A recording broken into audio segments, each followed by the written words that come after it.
We're pleased today to have our own Patricia McDonnell today as our guest speaker. Patricia McDonnell is director of the Wichita Art Museum, a position she's held for 3 years. Previously, she served as director of the Ulrich Museum of Art at Wichita State University for 5 years when first coming to Kansas in 2007. With a doctorate in art history from Brown University, Patricia has worked in art museums for over 30 years. She has training in management as well as art history. Patricia has worked in museums around the country. At the Weissman Art Museum at the University of Minnesota Art, the Rhode Island School of Art and Design Museum of Art, the Hirshhorn at Smithsonian in DC, and the Tacoma Art Museum in the state of Washington. In those museums, she worked as a curator. She stepped into the shoes of director in coming to the Ulrich at Wichita State. Patricia remains an active scholar as well as a museum professional. She is one of a handful of specialists on artist Marsden Hartley. She is the author of one book, substantive exhibition catalogs that accompanied national touring shows, and numerous scholarly journal articles. Again, we are pleased to have Patricia McDonnell today. Thank you.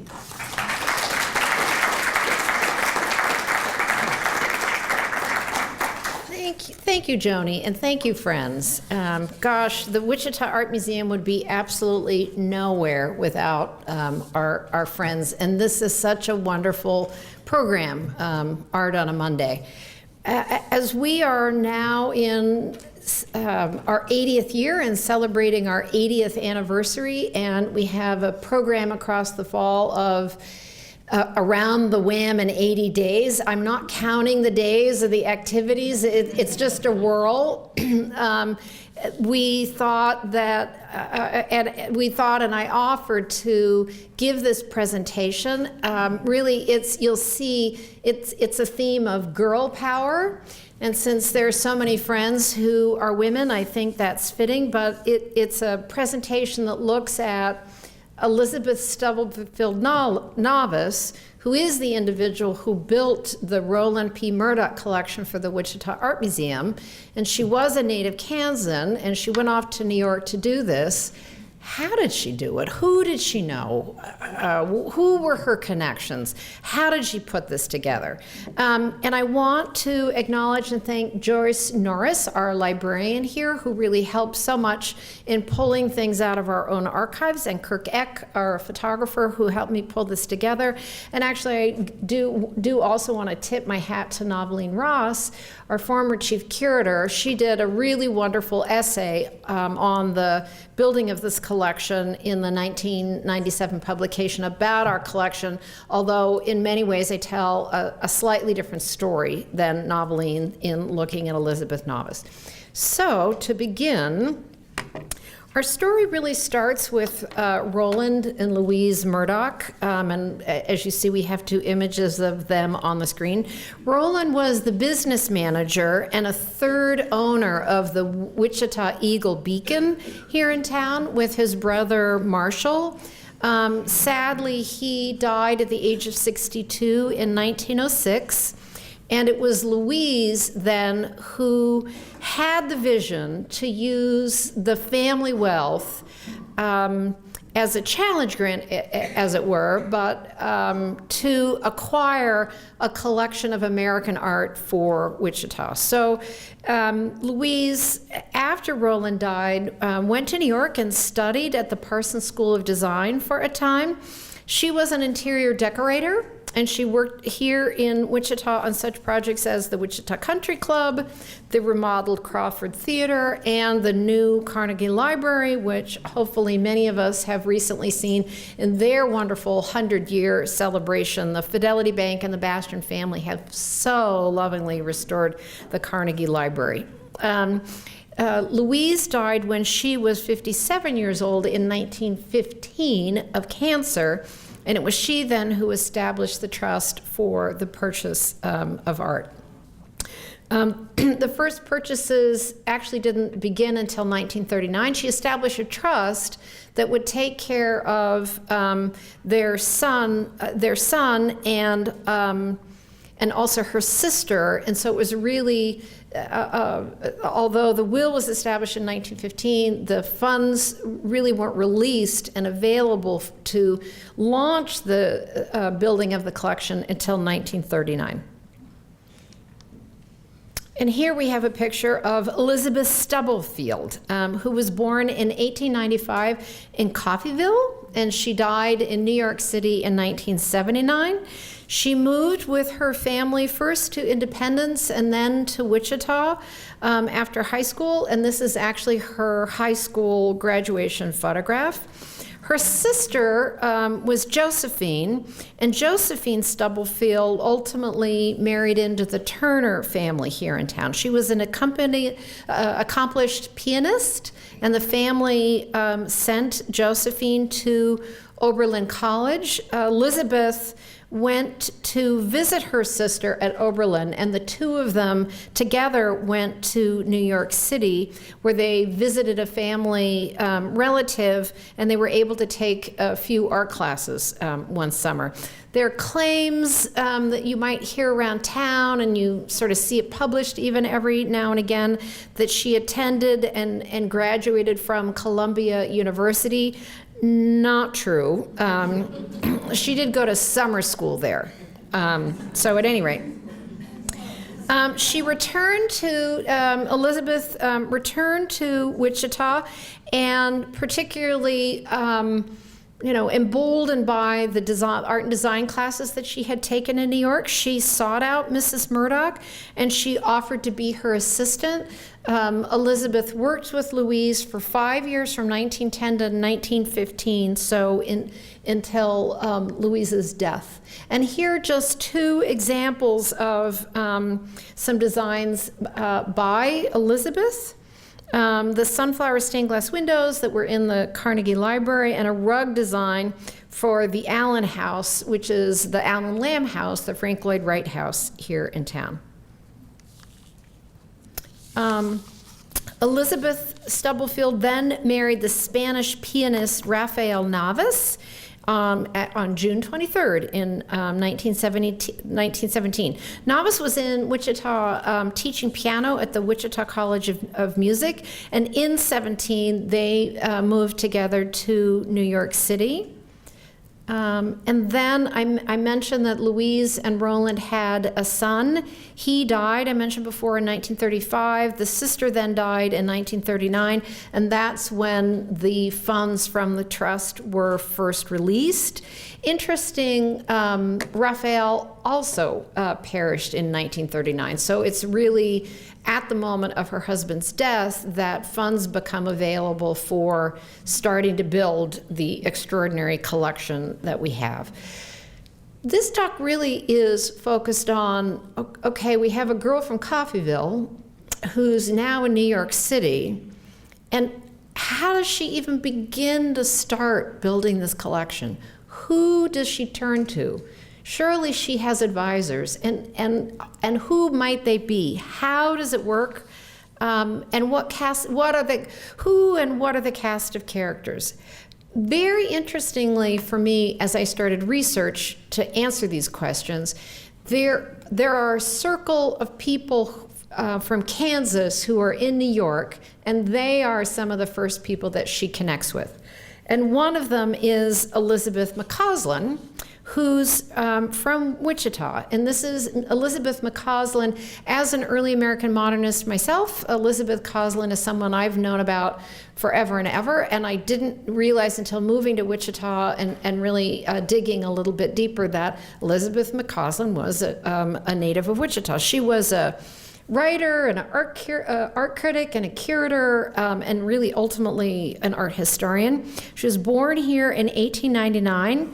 She attended then Fairmont College for 2 years, but she left on a scholarship from Smith College, and she ultimately graduated with both a bachelor's and a master's degree. She was first employed by the Springfield Republican, so that's Springfield, Massachusetts, and she was their sort of art cultural critic. She was particularly close with Alfred Stieglitz in New York. Alfred Stieglitz being, impresario, he ran a gallery, he organized and published camera work, which was one of the most influential art publications during its time. And so she, Elizabeth Mccausland, was smart enough to befriend Alfred Stieglitz. She was a regular contributor to the Magazine of Art, the New Republic, and Parnassus. She wrote a book on Kata Kollwitz's lithographs in 1941, and look what Elizabeth Navas purchased for the Wichita Art Museum in 1941. This is Kollwitz's print, the battlefield that I'm sharing with you. So just, you're going to find again and again, there's this kind of, I wouldn't exactly call it serendipity. Mccausland worked on one of the reasons, so it was in the introduction mentioned that I'm a Marsden Hartley scholar. And I came to know Mccausland very early on because she wrote the first monograph on this painter. So she did both a biography and at the time worked on a catalog raisonné. And Navas purchased the End of the Hurricane, which you see on your left in 1941, and the additional Hartley still life in 1943.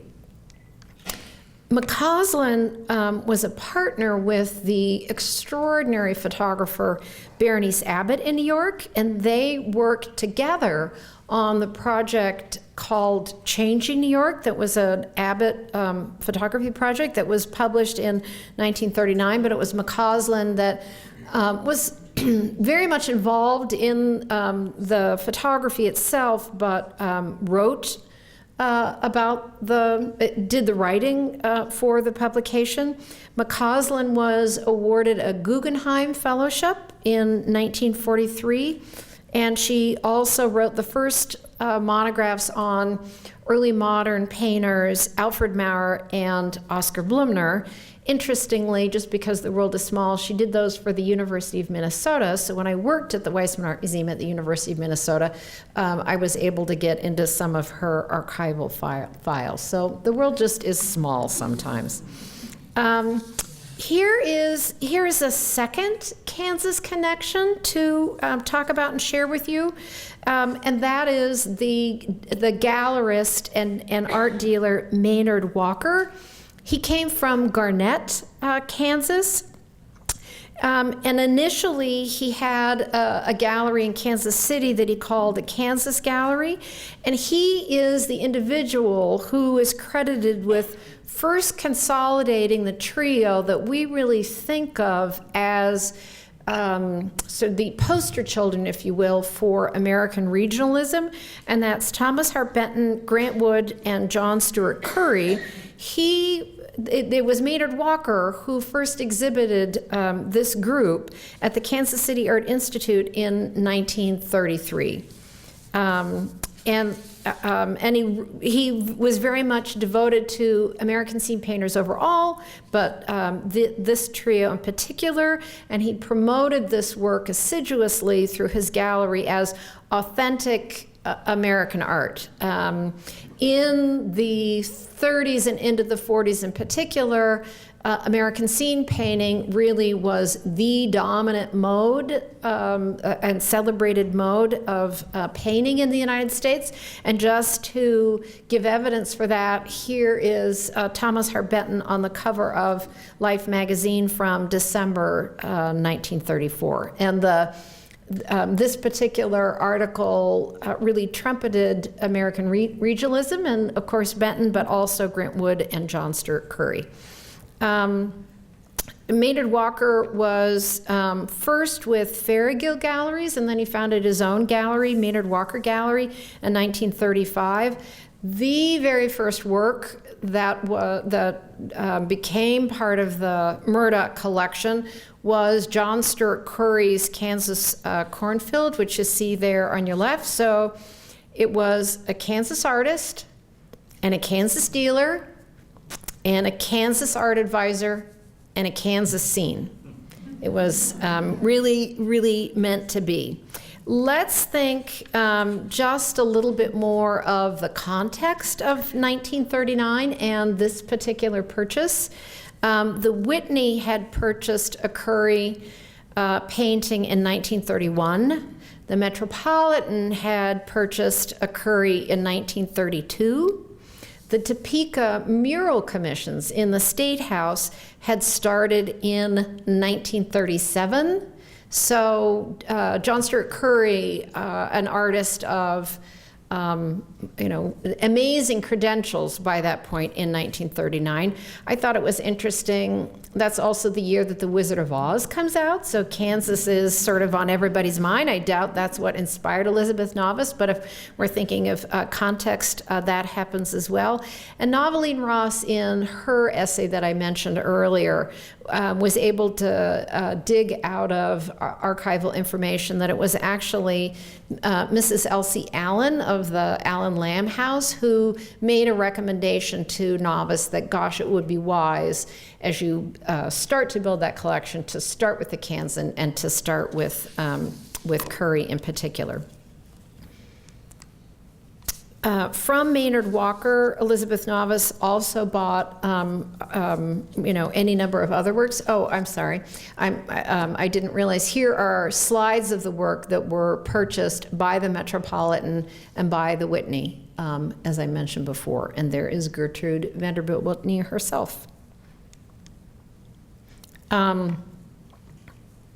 Elizabeth Navas also bought work by George Gross through Maynard Walker. George Gross was actually a German artist, a Neue Zeitlichkeit artist from Berlin, but with the ascendancy of Adolf Hitler, pulled up stakes and very quickly moved to New York, and he was first represented in New York by Maynard Walker. So we have some wonderful, wonderful works by George Gross through that association.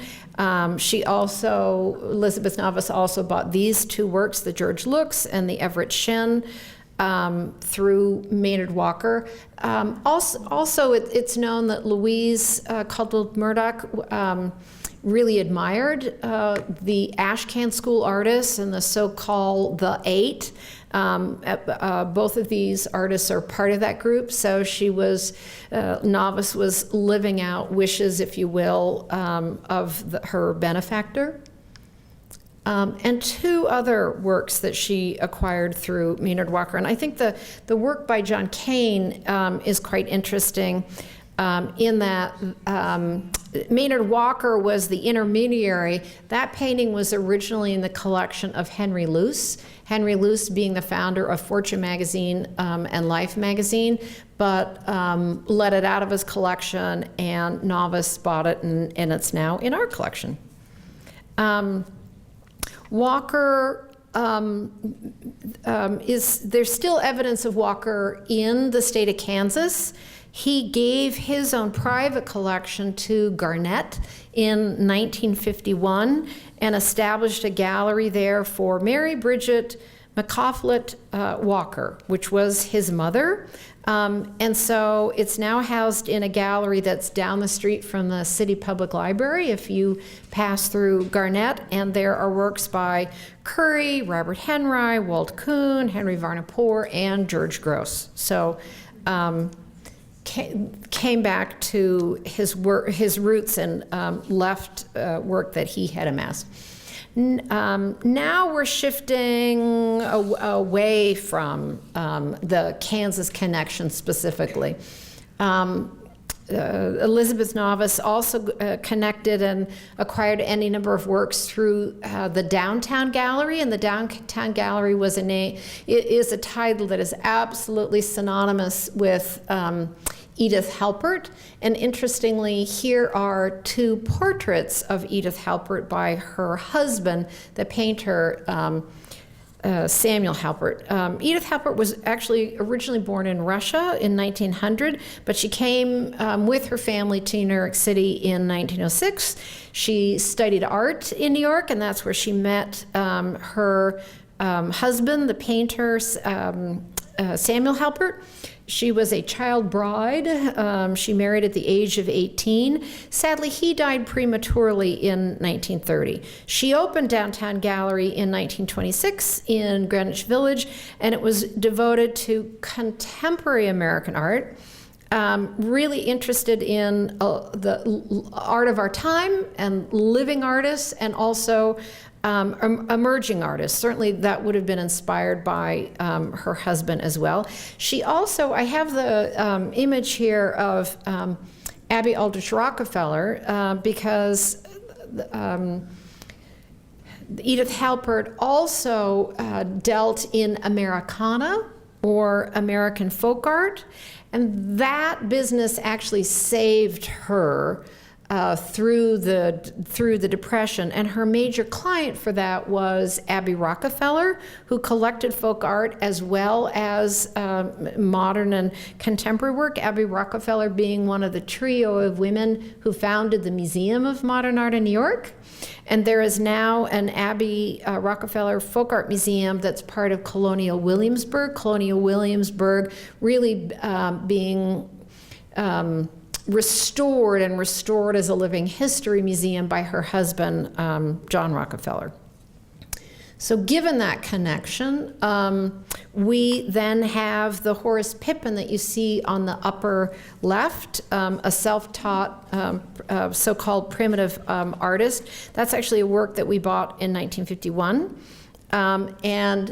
Through the Downtown Gallery and Edith Halpert, we also bought the Stuart Davis, the Charles Sheeler, and the John Marin that you see on the screen.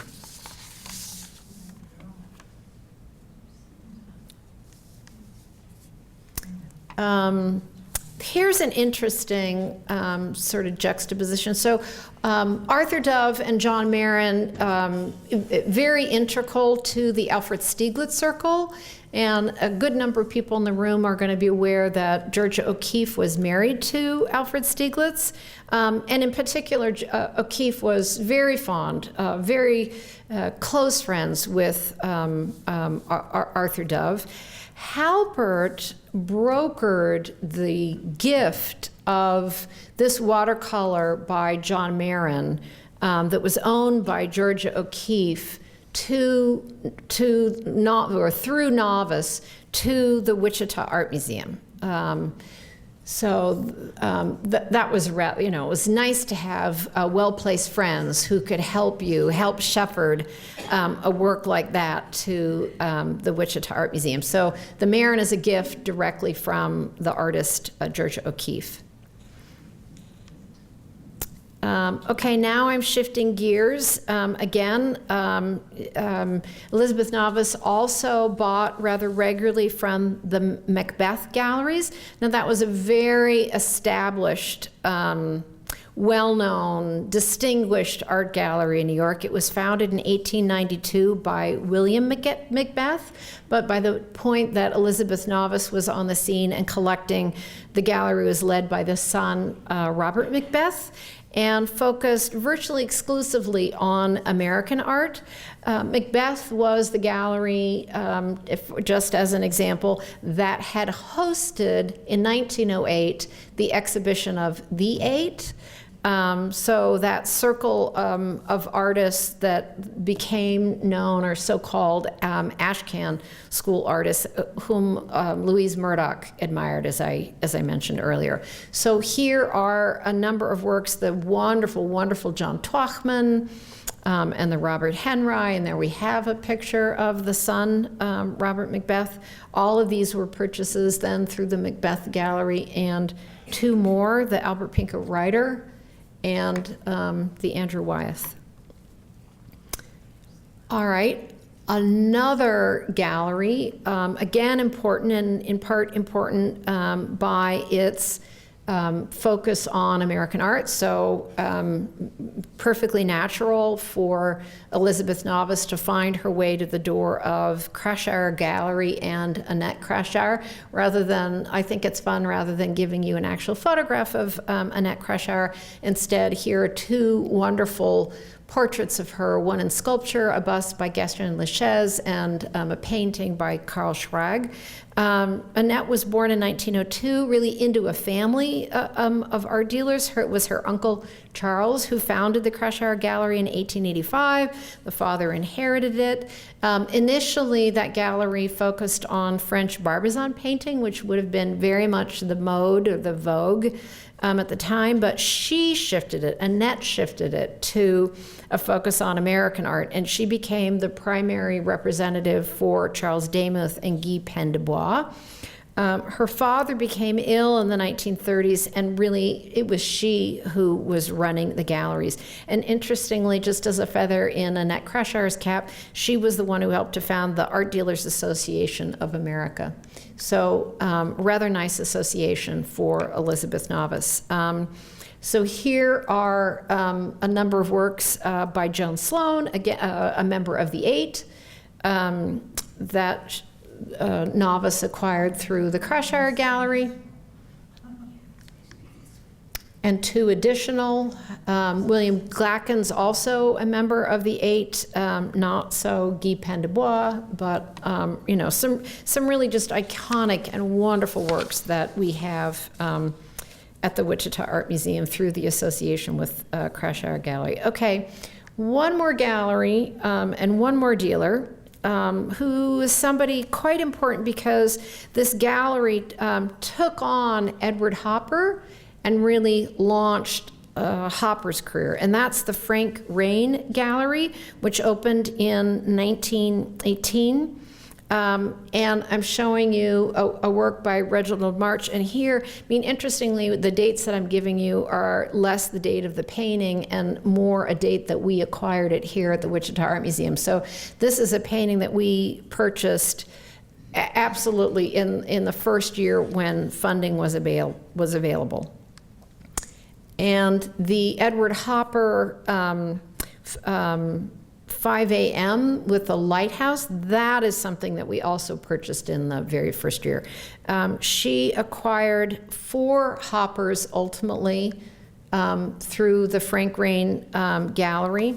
And Hopper is an interesting pivot to talk about her very warm relationship with Lloyd Goodrich. So I'm shifted slides to be able to give you a couple of images of people, and I'll explain this cast of characters.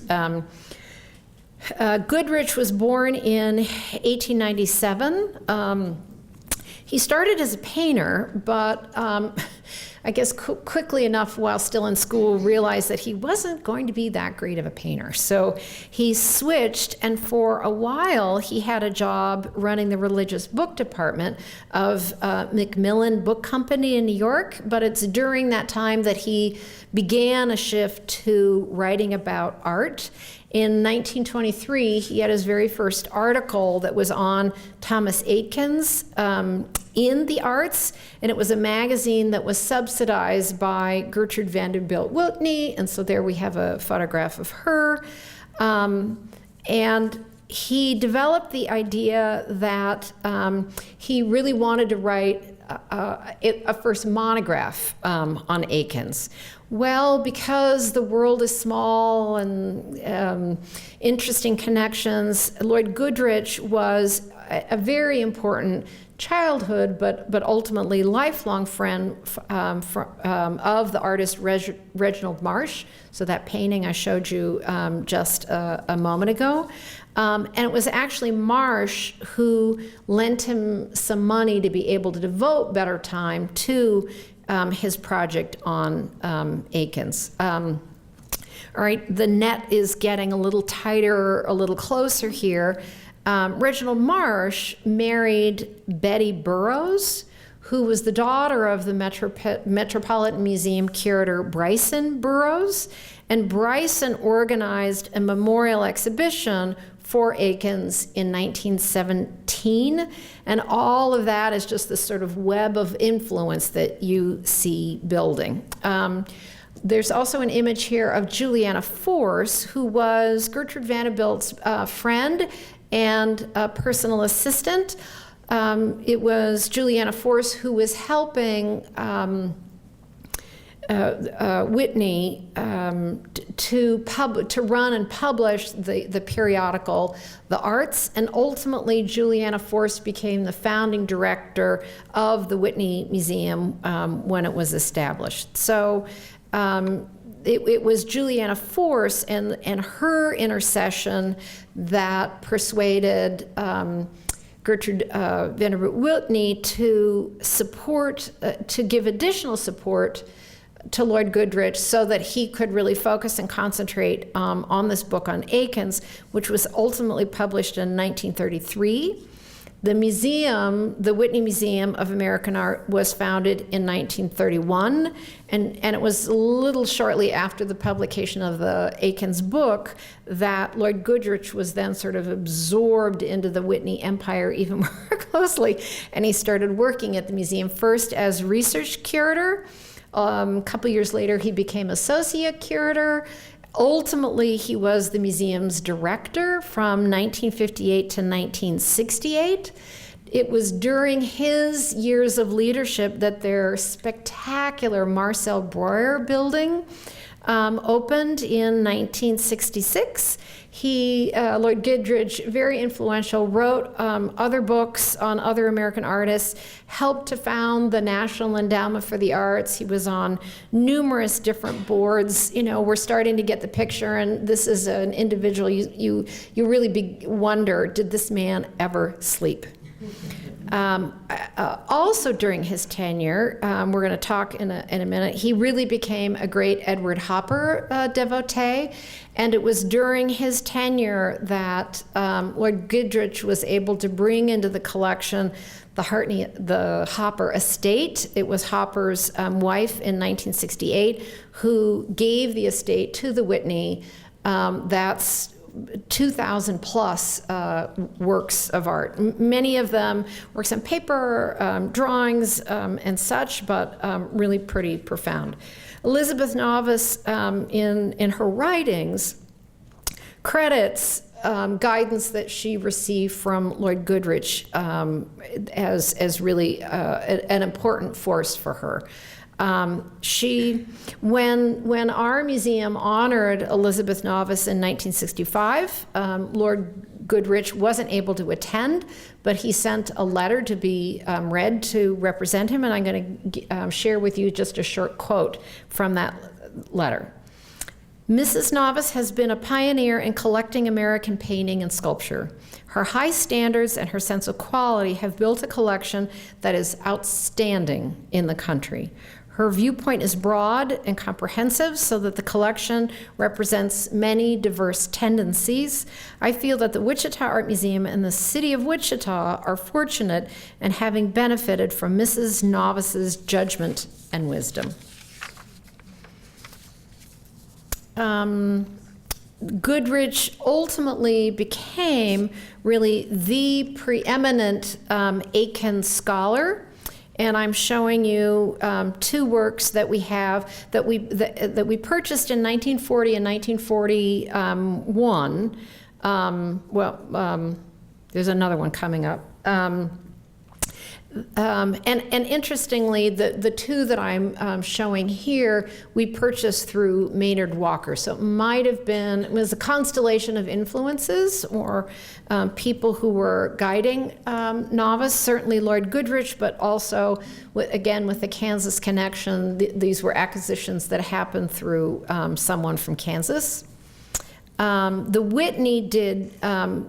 Whitney also did shows on Winslow Homer, and so again, Lord Goodrich sort of behind the scenes. In 1936 and 1937, Navas purchased this beautiful Winslow Homer that is now a signature piece of our collection in 1954. Goodrich also, I mentioned that Goodrich had a very important connection and relationship to Edward Hopper and became a keen scholar on the artist. He did exhibitions on Hopper in 1949, in 1964, and in 1971. So if we have an abundance of Hoppers, in part that was because let's agree he was an exceptional artist, and Lloyd Goodrich was very devoted to him as well. Goodrich did an exhibition at the Whitney of Yasho Kuniyoshi in 1948, and the following year, Elizabeth Navas bought this for our own collection. Interestingly, conspicuously absent are a couple of very key figures in the art world in New York. She established no real connection to Alfred Stieglitz, which is just very curious to me. She really wasn't connected to anyone from the Museum of Modern Art during those years. That was, they were both European and American, but very connected to American artists. So we don't learn that she had special relationships at all with Lincoln Kirstein or Dorothy Miller.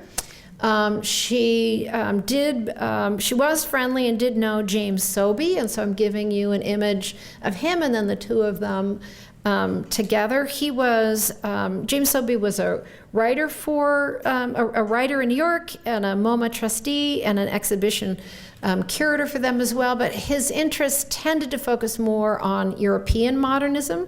So at least in terms of that connection, that would explain why he wasn't necessarily the same kind of guiding light that others might have been for Navas. So I think through all of this, we're able to acknowledge that Navas had a very keen intelligence, and she must have, because she was really self-taught in both in the visual arts and in this very significant undertaking.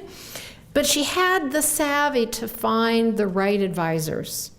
And then she clearly listened to them, which was important. She found people who could steer her and help her along the way. And she wisely took their guidance to build our collection. I would say she courted the stars that she needed for the challenge and the project before her, and she built for us in Wichita an absolutely remarkable collection. Thank you.